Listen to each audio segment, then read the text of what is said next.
협력자와 반대자와 제자에 대해서 말씀을 나눕니다. 이 9장은 이제 터닝 포인트입니다. 그래서 예수님께서 갈릴리 지역에서 사역을 마치고 예루살렘으로 이제 사역을 행하려 가십니다. 갈릴리에서 수많은 사람들을 고치고 귀신을 쫓아냈습니다. 그리고 예루살렘에 올라서 이제 모든 인류의 구원을 위해서 십자가에 달리실 그 사역을 향하여 나아가시는 것입니다. 그 전환점에 있는 그것이 이제 9장 50절 51절입니다. 그래서 50절까지는 갈릴리 사역이고 51절부터 보면 예수께서 승천하실 기약이 차감해, 이제 승천하실 기약이 찬다는 것은 십자가 사역을 이루신 그 기약이 차고 십자가의 사역을 이루시면 승천하신 것이죠. 예루살렘을 향하여 올라가시기로 굳게 결심하시고, 이런 것들이 이제 이 장 구분에 있어서 고대와 오늘날 현대 성경 연구와의 차이입니다. 옛날에는 9장 50절 51절을 그렇게 했는데, 그러니까 더 우리가 이해하기 쉽게 성경을 분류하면 9장 50절까지를 9장으로 하고 51절부터는 10장 1절로 해야 이해하기가 쉽죠. 그런데 이제 고대 세계 옛날에 성경 구분이 그만큼 오늘날 성경 연구와는 미흡한 그런 것들이 이제 구분에 나타나는 것입니다. 그래서 그 길을 가실 때 예수님의 사역에 협력하는 사람도 있고 반대하는 무리들도 있고, 또 예수님의 길을 진정 따르는 제자의 길이 무엇인지 그 세 부류를 오늘 말씀을 통해서 살펴봅니다. 먼저 예수님을 방해하지 아니하고 직접 제자로 따라다니지는 않지만 협력하는 그 사람을 49절부터 봅니다. 먼저 49절에 보면 요한이 여짜오되 주여 어떤 사람이 주의 이름으로 귀신을 내쫓는 것을 우리가 보고 우리와 함께 따르지 아니하므로 금하였나이다. 우리와 함께 따르지 않는다. 우리는 예수님의 12제자를 말하는 것이죠. 그리고 성경이 누가복음이 쓰여진 기점에서 성경의 기록자인 누가의 관점에 보면 그 당시 누가와 함께한 초대교회의 무리에 어울리지 않는 사람들, 그 당시 교회에 속하지 않은 다른 그런 사람들이라고도 볼 수 있습니다. 그래서 그 사람들이 희한하게 예수님은 직접 따르고 교회 안에 속하지는 않은데 예수 이름으로 귀신을 쫓아내는, 그 사람들은 예수님을 그러니까 마음으로 신실하게 믿은 것이죠. 예수님과 같이 지금 어울리지는 않는데 신실한 믿음을 가졌기 때문에 귀신을 쫓아내는 것입니다. 그 앞서 보면 예수님의 제자들은 그 37절 이하에 나오죠. 그 한 사람의 어떤 사람의 아들이 귀신이 들렸는데 제자들이 못 쫓아냈어요. 그래서 예수님께서 귀신을 꾸짖으시고 쫓아내신 것이죠. 그 제자들이 마음이 상했어요. 우리가 예수님 이름으로 그리고 예수님을 직접 따르는 제자들인데 이 귀신이 안 나갔는데, 어떤 사람들은 예수님을 직접 따르지 않는데 예수 이름으로 귀신을 쫓아냈으니까 일종의 경쟁의식도 있고 열등의식도 생길 수 있고, 어떤 면으로는 분한 마음이 생기고, 아니 그런 예수님을 믿고 그 이름으로 귀신을 쫓아내려면 함께 무리에 모여야지 그렇게 따로 있으면 되겠느냐. 그래서 금하라는 것입니다. 그런데 예수님께서는 금하지 말라고 하셨습니다.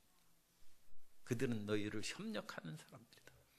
그럼 이 사람들이 진실한 믿음이 없이 예수 이름으로 귀신을 쫓아낼 수 있는가? 그건 안 됩니다. 우리가 사도행전에 보면 제사장의 아들인 스게와의 7 아들이 있었는데, 그 스게와의 7 아들이 예수 이름으로 귀신을 쫓아내다가 그 귀신이 얘기하는 것입니다. 예수도 알고 바울도 내가 알거니와 너희는 누구냐? 공연히 예수 이름으로 귀신 앞에 나갔다가 귀신이 정체를 보니까 그 사람들은 가짜거든. 예수 이름으로 그야말로 어떤 권위나 행하고 이익이나 얻으려는 그런 가짜물이거든. 그래가지고 이 귀신이 달려들어가지고 그 사람들을 억압함에 옷도 다 벗겨지고 봉변 나가고 도망가. 그러니까 진실한 믿음이 없이 예수 이름으로 어떤 무슨 그 일을 행하는 것은, 사실 마술에 있어서는 어떤 사람의 이름을 빙자해서 마술을 행하는 것이 고대 세계에 있었습니다. 그런 일종으로 그 스가랴의 7 아들도 일을 행했다 할 수 있습니다. 그러나 그런 것은 무익한 것이고 귀신들도 그 속마음에, 그러니까 그리스도의 보혈로 씻음을 받고 성령이 거하시는지 가짜인지 귀신들도 영적인 존재니까 그걸 아는 것이죠. 그러니까 그런 것으로 함부로 그 헛된 일을 행하면 안 되고 마음에 참 믿음을 갖고 예수 이름으로 행하면 예수 이름에는 권세가 있습니다. 예수님께서는 믿는 사람에게는 이런 뾰족이 따르니 저희가 내 이름으로 귀신을 쫓아내고, 믿는 사람에게 따르는 표적이 믿음이 있고, 믿음이 있다 할지라도 그것이 살아있는 믿음이 아니어서 활성화되지 않으면 귀신한테도 그냥 뭐 믿는데 아무 일도 하지 않아요. 그러면 안 됩니다. 내 마음에 믿음이 있으면 어지러운 그런 현상이 나타나면 우리가 영적인 그런 명확한 분별력이 없다 할지라도 귀신의 그런 것들을 느낄 수 있죠. 그러면 예수 이름으로 귀신아 물러가라. 귀신을 쫓아내야 돼. 새 방언을 말하고, 그 방언을 말하는 것이 굉장히 중요한 거예요. 그러니까 이 방언을 성경에서 강조하고 있는 것입니다. 오순절날 성령이 강림했을 때도 제자들이 방언을 말했습니다. 그럼 방언의 은사를 받도록 기도해야 됩니다. 그러면 하나님께서 방언의 은사를 주시는 것입니다. 그래서 방언의 은사를 하면 우리의 영적인 상쾌함을 주는 거예요. 사람이 마음이 답답하면 기도가 안 나오는데 그래도 방언은 나옵니다. 내 마음 가운데 의심과 낙심과 좌절이 가득할지라도 방언 기도는 나옵니다. 그러다가 성령 충만해지면 방언이 이제 더 강력하고 힘있게 나오는 것이죠. 그러나 이 성령의 은사로 주신 것이기 때문에 우리 마음의 상태를 떠나서 은사는 끊어지지 않습니다. 그러니까 이 은사가 있어야죠. 그리고 뱀을 집으며 무슨 독을 마실지라도 해를 입지 아니하고 병든 자에게 손으로는 증증 나으리라. 믿는 자에게 따르는 표적인 것입니다. 그래서 그 일을 행할 수 있습니다. 그런데 이 예수님을 직접 따르지 않는 사람들, 그 사람이 누군가? 교회에 나오지 않는데도 예수님을 믿는 사람들이 있다는 얘기인가? 칼 라너라는 신학자가 익명의 크리스찬이라는 그 글을 썼습니다. 그래서 교회 밖에서도 예수님을 믿는 그런 사람들이 있을 수 있다. 그러니까 예수님의 말씀대로 그 믿고 행하는 것이죠. 그러니까 꼭 그렇지는 않은데, 예를 들면 간디는 자기는 예수님을 존경하고 그러니까 예수님을 믿는데 교회는 안 다닌다는 그런 식의 말을 했어요. 그러니까 혹시라도 간디 같은 사람이 마음속으로 예수님을 믿었다면 그런 익명의 크리스찬입니다. 그 사람은 이제 전통 종교에 그 묻힌 사람이고 그 교회 다닌 사람은 아닙니다. 그럼에도 불구하고 자기 말로 예수님을 그렇게 존경하고 따랐다고 하니까 그런 사람입니다. 어쨌든 신학적으로 익명의 크리스찬을 얘기하는 것은 예수님의 사역 이전에도 수많은 사람이 있고 예수님의 복음이 전파된 이후에도 수많은 사람이 예수님을 알지 못하고 예수님의 복음도 듣지 못하고 죽어가는데, 하나님의 사랑은 그 모든 사람을 구원하시기를 원하시는데 그런 사람들이 그대로 멸망받을 수 있다? 수는 없다. 그러므로 하나님께서는 그 사람들이 성경적인 복음을 직접 듣고 예수님을 믿고 교회는 나오지 않았을지라도 참된 양심으로 믿음으로 살아간 경우에는 익명의 크리스찬이 될 수 있다는 그런 그 논문을 발표했고, 또 수많은 그런 반대와 부정에 부딪혔습니다. 그러면 교회가 무슨 의미가 있느냐 함으로써 복음적인 입장에서는 많은 반대를 부딪혔습니다. 어쨌든 간에 이런 협력자들이 있다.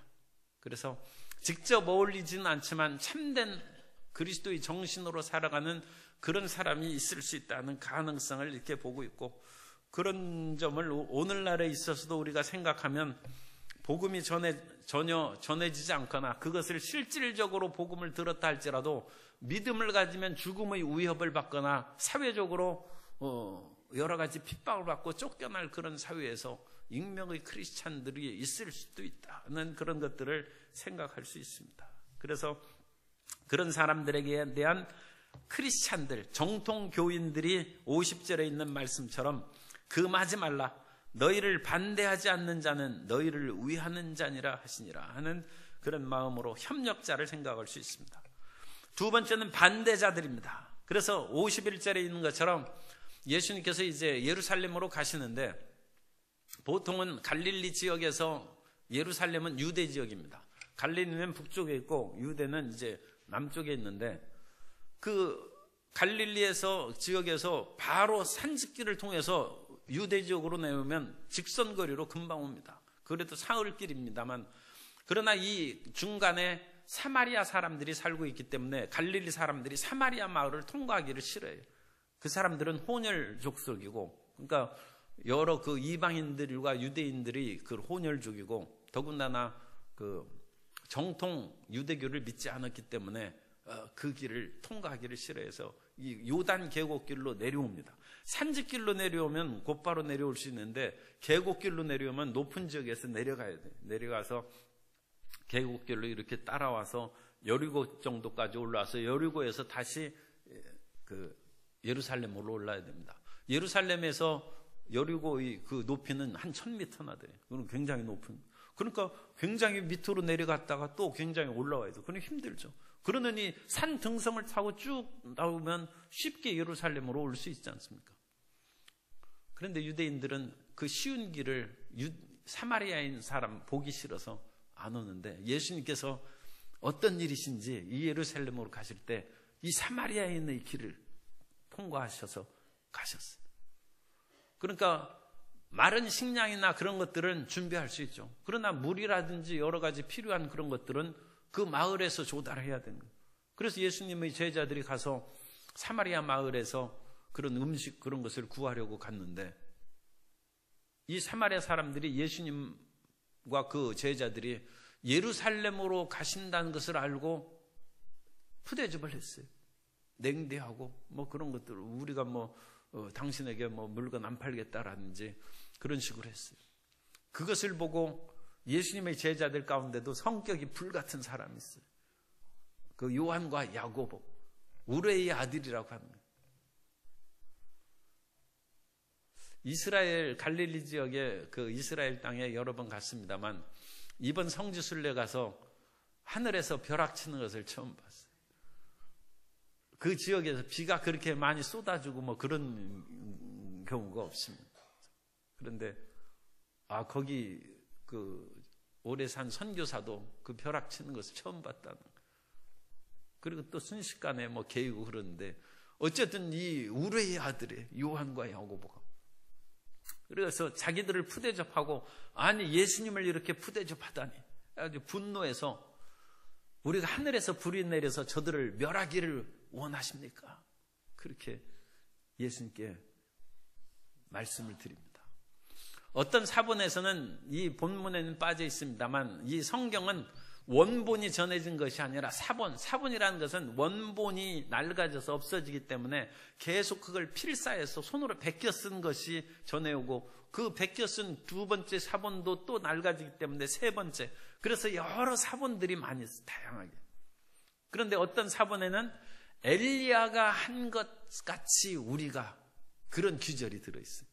그러니까 엘리야, 열왕기하 1장에 보면, 열왕기하 1장에 엘리야가 하늘에서 불이 내린 사건이 기록됐어요. 그 아하시야가 그 병이 들었는데 하나님 앞에 기도하지 아니하고 에그론의 신 바알세부 반대에 가서 점치러 보냈어요. 내가 이 병에 걸렸는데 치료받을지 않을지 그 바알세부한테 물으라고 했어요. 그래서 그 사자들이 그 에그론으로 가다가 약대 토롯을 입은 어떤 선지자를 만났는데, 그 사람은 엘리야죠. 엘리야가 그 사자들에게 얘기하는 거예요. 이스라엘에 하나님이 안 계셔서 너희가 우상한테 물으러 가느냐. 그러므로 아하시야 왕이 그 병에서 낫지 않고 반드시 죽을 것이다. 그래서 사자들이 가다가 다시 돌아와서, 어떤 희한한 사람이 우리에게 갈 필요 없다, 왕은 죽을 것이다 한다. 그 사람 모습이 어떻더냐? 그러니까 약대 토롯을 입고 가죽띠를 띠고 보니까 보통 무서운 사람이 아니야. 그 사람 엘리야다. 그래 엘리야를 붙잡으러 보냈어. 그랬더니 엘리야가 붙잡으러 온 군사들에게 내가 하나님의 사람이면 하늘에서 불이 내려서 저들을 사를 것이다. 하늘에서 불이 내려서 50명의 군인들이 막 불타 죽고 다 피해를 봤어요.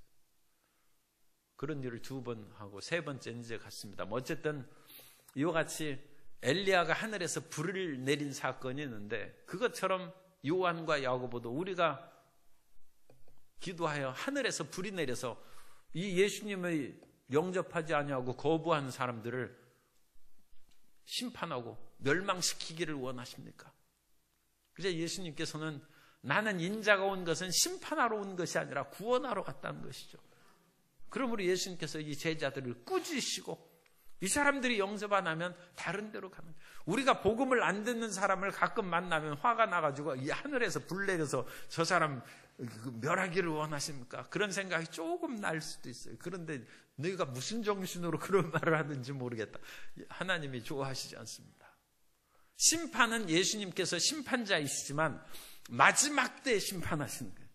마지막 때 심판하시는 것이고 우리가 복음 전파할 때는 끊임없이 전도하고 회개의 기회를 주시는 것입니다. 그러다가 그 사람이 끝까지 안 들으면 마지막 때 심판받는 것이죠. 그 마지막 심판받아서 그때는 모든 사람이 이제 자기 행한 대로 벌을 받는 것입니다. 요한복음 5장 22절에 보면 아버지께서 아무도 심판하지 아니하시고 심판을 다 아들에게 맡기셨으니 이는 모든 사람으로 아버지를 공경하는 것 같이 아들을 공경하게 하려 하심이라. 아들을 공경하지 아니하는 자는 그를 보내신 아버지도 공경하지 아니하느니라. 그래서 예수님께서는 마지막 때에는 심판하십니다. 그러나 오늘날에는 예수님 안 믿고 예수님을 혹시라도 조롱하는 사람이 있어도 예수님이 참으시는 것이죠. 예수님이 참으시니까 우리도 전도할 때 참아야 되는 거예요. 참고 끝까지 인내와 사랑으로 전하면 하나님께서 마지막 때 그들이 행하기대로 심판하시는 것입니다. 그리고 예루살렘에 가시는데 53절에 예루살렘을 향하여 가시기 때문에 그들이 받아들이지 아니하시는지라. 지금 예루살렘으로 향한 인류 구원의 대업을 이루기 위해서 가시는데 반대한다는 거예요. 사람이 대의를 위해서 살아갈 때도 반대자가 있다는 것을 이상하게 생각하면 됩니다. 내가 선을 위하여 진행하고 나라와 민족을 위해서, 대의를 위해서, 교회를 위해서, 그야말로 하나님의 나라를 위해서 가는데 왜 내 앞길이 험합니까? 그렇게 낙심하지 말라 그 말이에요. 예루살렘으로 향하여 나아가시는 예수님의 길을 사마리아인들이 거부하는 거예요. 그것은 예루살렘에 가셔서 순환을 받으실 것에 대한 사실은 상징입니다. 이런 그것이 암시죠, 암시. 그래서 예수님께서 예루살렘에서 인류 구원의 일을 행하는 것이 순탄하지 않을 것이고 결국은 십자가에서 못 박혀 돌아가실 것이다 하는 복선을 깔아놓은 것이죠. 그런 예수님의 십자가 사역에 대한 암시일 뿐만 아니라 우리 자신에 대해서도 위로와 교훈을 주시는 것입니다. 선을 행하여 나가도 낙심하면 안 됩니다. 선을 행하여 나가는데 왜 낙심합니까? 그 모든 일이 순조롭게 살았는데 선을 행하여도 낙심하지 말지니 때가 이르면 거둔다는 것입니다. 그러니까 우리가 하는 일이 어려움에 부딪혔을 때 자신을 돌아보는 거예요. 내가 잘못이 있는가? 잘못이 있어서 일이 어긋나면 그건 회개하고 돌이키면 되는 것이죠. 그런데 아무리 돌이켜 살펴보고 생각해봐도 잘못이 없어요. 그런데도 일이 안 돼. 그럴 수 있다. 그때에는 두려워하지 말아야 돼요. 대의를 위하여 나가는 길에도 방해가 있어요. 방해가 있고 선을 행하여도 힘든 일이 다가옵니다. 그러나 낙심하지 아니하고 끈질기게 나아가면 하나님의 때가 이르면 반드시 이루어 주시는 것입니다. 그리고 예수님께서 그냥 피해 가시는 거예요. 이 사람들 우리 같으면 이거 하늘에서 불을 해서 조금 정도 그냥 끄슬리라고도 좀 하고 그래야 되는데 예수님께서 그냥 안 하고 받아들이지 않으니까 함께 56절 다른 마을로 가시는 것입니다. 우리 사랑의 인내가 우리에게 또한 있어야 됩니다. 세 번째는 예수님의 제자의 길입니다. 이제 제자. 그런 반대자들은 지금 당장 심판받지 않는다 할지라도 반대자들은 나중에 심판받으니까 불쌍히 여겨야 돼요. 그 다음에 제자들은 먼저 46절 다시 옵니다. 그래서 9장 46절에 보면 이 제자들 가운데도 여전히 아직 미숙함이 드러나고 있어요. 제자 중에서 누가 크냐 하는 변론이 일어나니 그 바로 2절에는 예수님께서 장차 사람들이 손에 넣으면서 십자가에서 죽으실 것을 말씀했는데도 이 말씀을 깨닫지도 못하고 46절에 바로 이어지는 말씀은 누가 크냐로 서로 싸우는 거예요. 예수님은 십자가에서 못 박혀 죽으실 것을 말씀했는데도 제자들은 십자가는 아랑곳 없어요. 아니 우리가 왜 죽느냐. 그리고 예수님께서 예루살렘에 입성하시면 왕이 되실 것인데 그때 우리가 누가 큰 자리에 할 것이냐 그거 다투고 있다는 거예요. 그 예수님의 뜻하고는 전혀 정반대의 생각을 하고 있고 미숙함이 드러나는 것이죠. 우리가 예수님을 믿으면서 주님께서 우리에게 맡기신 일을 한 충성됨을 보이기보다는 나중에 천국에서 받을 상급만 생각하고 참 좋은 우리말이 있는데 제가 말을 못하겠습니다. 그 뭐만 생각 있다고 그런 말이 있죠. 그런 것처럼 사람들이 하나님 나라에서 그런 그 충성된 일을 하기보다는 그냥 자기 실속이나 세려고 그냥 밥 먹는 것만 생각하는 그것을 생각하는. 이 제자들이 지금 이 제자들이 미숙함이죠 아직. 그러니까 예수님께서 어린아이 하나를 데려다가 교훈을 시키는 너희는 이런 어린아이와 같이 겸손한 마음으로 그와 같이 하나님의 일을 행하지 나중에 큰 자 되고 높은 자리에 앉고 이 세상의 그런 주관자들처럼 하는 그런 마음으로 교회 일을 하지 말라. 그걸 가르치는 것입니다. 그리고 48절 끝에 보면 아주 중요한 말씀이 있어요. 너희 모든 사람 중에 가장 작은 그가 그 다음엔 어떻게 나와야 되겠어요? 가장 큰 자니라 그렇게 나와야 되는데 그것이 우리 생각이에요. 가장 작은 자가 가장 큰 자가 될 것이다. 그런데 그 자체가 탐욕이에요.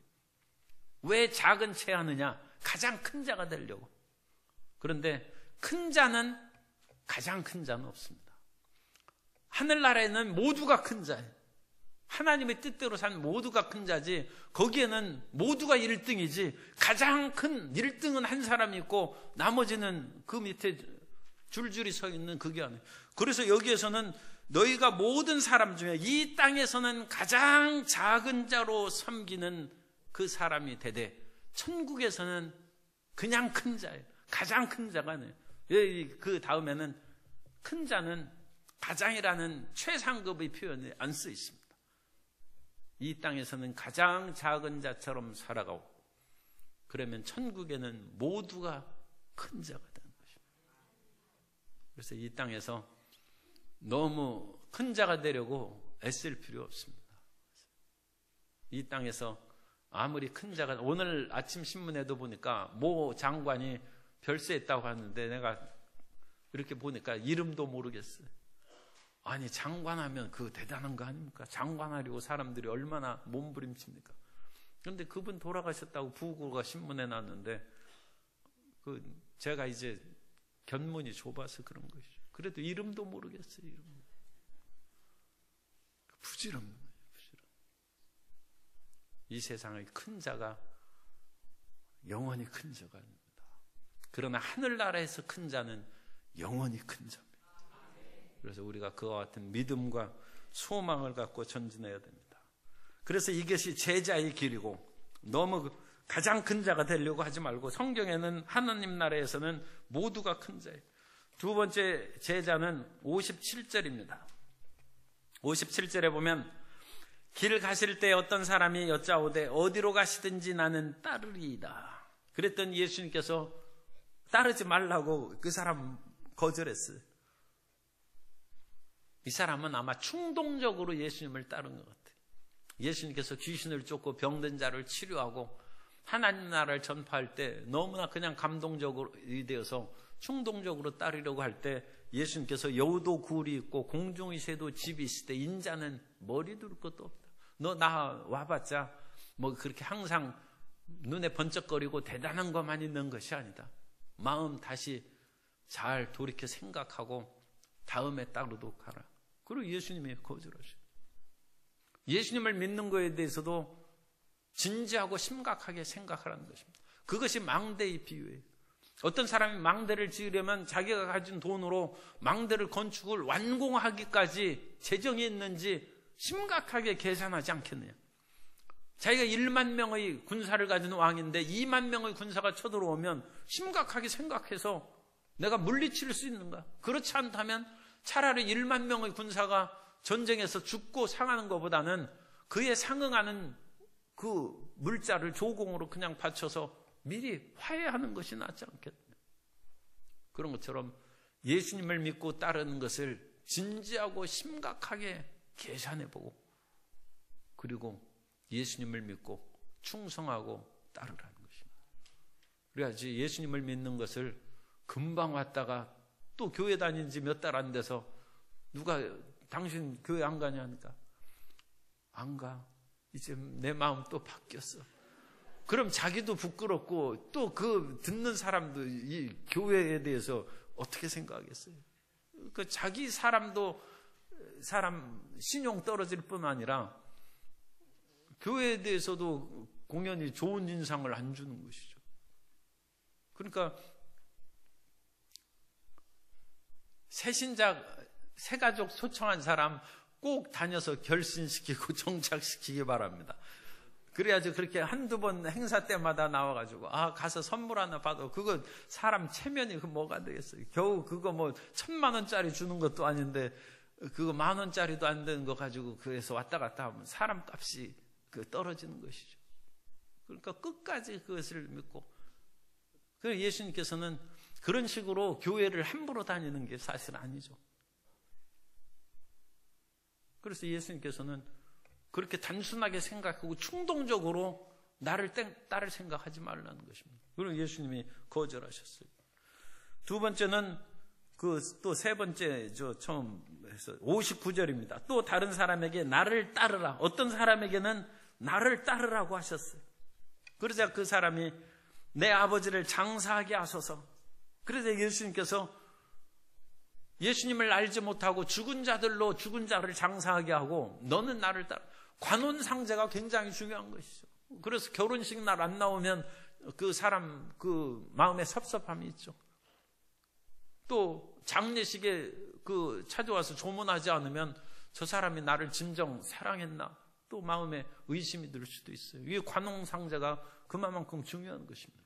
그러나 예수님께서는 하나님 나라 건설을 위해서 관혼상제 그것이 문제가 아니라는 것입니다. 그것을 뛰어넘는 인간의 제도와 관습을 뛰어넘는 복음의 중대함에 대해서 말씀합니다.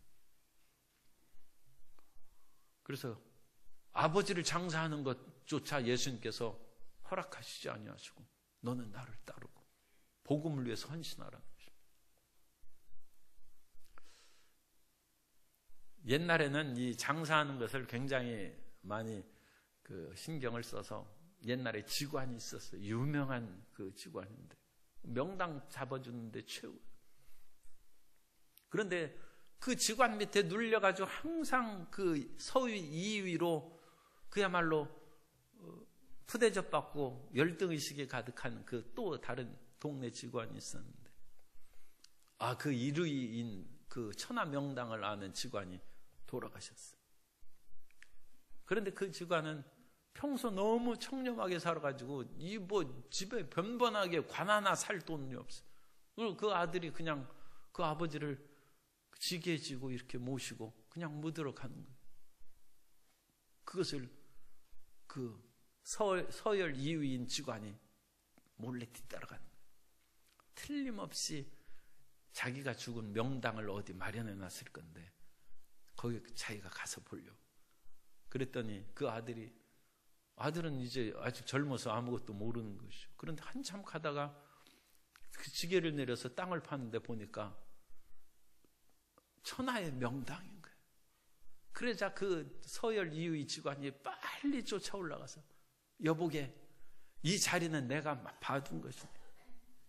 이 자리를 내가 미리 잡아놓은 것이니까 당신 아버지는 딴 데 모시게. 그러니까 그 아들이 또 그래요? 그러면 아저씨가 봐둔 것인데 뭐 내가 여기에다가 묻을 수 없죠. 그러면서 또 다시 지게 아버지를 모시고 또 참 가더니 또 그 지게를 내리고 땅을 파는 거예요. 보니까 그거는 더 천하의 명당. 그런데 거기는 얼마나 명당인지 금관으로 그것을 묘를 써야 돼. 그러니까 이 왕이 하는 명당. 그런데 참 희한하게 그 아들이 가만히에 둘둘 아버지를 말아서 이렇게 모시는데 그 가만히가 그야말로 아침 이슬에 젖어가지고 햇빛이 빛나는데 금빛으로 빛나. 그래가지고 그 가만히에 말아서 그 아버지를 그 땅에 묻는데 차마 여기도 내가 받았다고 얘기했다가는 벼락 맞을 것 같아서 그만뒀다. 사람이 관혼상제도 중요한 것이지만 하늘의 뜻을 따르는 것이 중요한 거예요. 사람이 이 아들이 무엇을 알고 하서는 것이 아니라 자기가 그대로 발길이 닿는 대로 하는데 그 자리를 이 동네 2위 직원은 평생에 자기는 끊임없이 산을 다녔지만 그게 안 보여서 못 온 거예요. 그래서 하나님께 모든 것을 맡기고 나아가면 주님께서 세우시고 복을 주시는 것입니다. 그 다음에 네 번째로는 또 다른 61절입니다. 또 다른 사람이 이르되 주여 내가 주를 따르겠나이다마는 나로 먼저 내 가족을 작별하게 하소서 하니까 작별하지 말라는 거예요. 손에 쟁기를 잡고 뒤를 돌아보는 자는 하나님의 나라에 합당하지 않다. 엘리야가 엘리사를 부를 때 엘리사가 그 청원을 합니다. 나로 가서 내 가족과 작별하게 하소서. 그러니까 엘리야가 내가 언제 하지 말라고 한 적이 있느냐? 가서 작별하라고 했어요. 그러자 엘리사는 원래 부잣집 아들입니다. 그래서 소를 2마리나 잡아가지고 잔치를 배설하여 사람들에게 나눠주고 엘리야를 따라갔어요. 작별할 시간이 있는 거예요. 그러나 예수님의 복음은 이제는 너무나 시간이 긴급하고 막중하기 때문에 가족과의 작별조차도 예수님께서 손에 쟁기를 잡고 일을 시작했는데 뒤돌아보지 말라는 것입니다. 그래서 이 복음은 좋은 소식 아닙니까? 좋은 소식인데 오늘 전에도 좋고 내일 전에도 좋고 하는 그런 느슨하고 어떤 면으로는 여유가 너무 많아서 게으른 듯한 그런 것이 아니라 얼마나 엄중하고 관원 아버지 장사하는 것보다 중요하고 집에 가족들하고 인사하는 것보다 중요하게 복음을 증거하라는 것입니다. 복음의 중요성 그리고 시급성이 그 복음을 듣지 않고 들으면 그 사람은 멸망받을 수 있어요. 그런데 이미 돌아가신 분은 이미 예수님 믿고 돌아가셨을 거니까 장사는 중요한 것이지만 뭐 천국 갔는데 큰 문제 없죠. 이미 가족들에게 나는 주님을 믿고 헌신했다 하면 그것으로 작별이 된 것이지 또 잔치를 배설하고 서로 붙잡고 눈물을 흘리고 언제 다시 만나냐 손 흔들고 그거 안 해도 된다는 거죠. 가서 복음 전하라는 것입니다. 그래서 예수님은 이 제자도에 대해서 말씀하고 있습니다. 이 세상에서는 예수님을 교회나 직접 따르지 않는 무리가 있지만 그래도 예수님을 믿고 협력하는 그런 좀 부류의 사람이 있고 그 사람의 구원에 대해서는 우리가 결론 내릴 수 없습니다. 그런 무리가 있고, 또 한 부류는 예수님을 반대하는 사람이 있고, 또 한 사람은 예수님의 제자로 주님께 충성하는 사람입니다. 그 예수님의 제자는 그야말로 세상의 가치관대로 크려고 몸부림치는 그런 욕심을 부려서는 안 되고, 또 충동적으로 예수님을 따라서도 안 되고, 이 세상의 관습이나 제도에 얽매이지 말고 시급하고 엄중하게 복음을 증거하는 사명으로 따르면 주님께서 기뻐하시는 제자가 될 줄로 믿습니다.